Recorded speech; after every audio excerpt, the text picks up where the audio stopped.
কিছু রাজনৈতিক দল নির্বাচন পেছানোর চেষ্টা করছে অভিযোগ করে বিএনপি মহাসচিব মির্জা ফখরুল ইসলাম আলমগীর বলেন, দেশকে এগিয়ে নিতে যেতে এখন নির্বাচিত সরকার প্রয়োজন। গতকাল রাজধানীর ইনস্টিটিউশন অব ডিপ্লোমা ইঞ্জিনিয়ার্সে আয়োজিত এক অনুষ্ঠানে এই কথা বলেন তিনি। কাউসার আহমেদের রিপোর্টে দেখুন বিস্তারিত।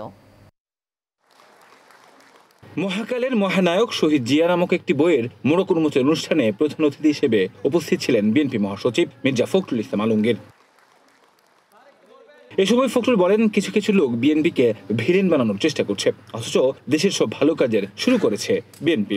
মেয়েদের লেখাপড়া ক্লাস 12 পর্যন্ত আপনার বিনা খরচে লেখাপড়া ম্যাডাম করেছিলেন। মেয়েদেরকে চাকরি দেওয়া, মহিলা দপ্তর করা, সব তো বিএনপি এবং ম্যাডামের কাছে অথচ এমনভাবে কথা বলা হয় যে বিএনপিকে ভিলেন।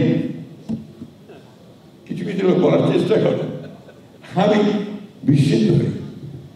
বাংলাদেশে যা কিছু ভালো হয়েছে সব বিএনপির হাত দিয়ে হয়েছে, জিয়াউর হাত দিয়ে হয়েছে এবং দেশনেত্রী বেগম খালেদা জিয়ার হাত দিয়ে হয়েছে।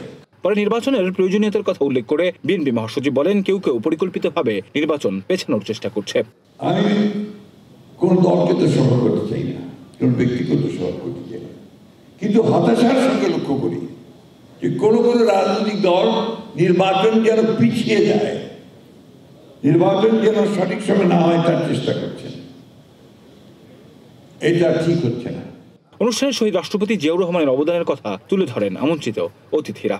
আমরা জনগণকে তাদের রাষ্ট্রীয় মালিকানা ফেরত দেব, আমরা স্বাধীনতা সার্বভৌমত্ব নিশ্চিত করব, আমরা জনগণের স্বার্থ নিশ্চিত করব। আর তাই তো আমাদের নেতা বলেন, সবার আগে বাংলাদেশ। সেই সবার আগে বাংলাদেশকে ধারণ করে আমরা আমাদের তৃণমূলের ক্ষমতায়ন করব। শহীদ জিয়ার রিপ্লেসমেন্ট কখনো হয় না এবং হবেও না। হয়তো শহীদ জিয়ার অবর্তমানে আমরা আমাদের মা বেগম খালেদা জিয়াকে পেয়েছি, তার অনুসৃত নীতিকে তিনি আরো এগিয়ে নিয়ে গিয়েছেন।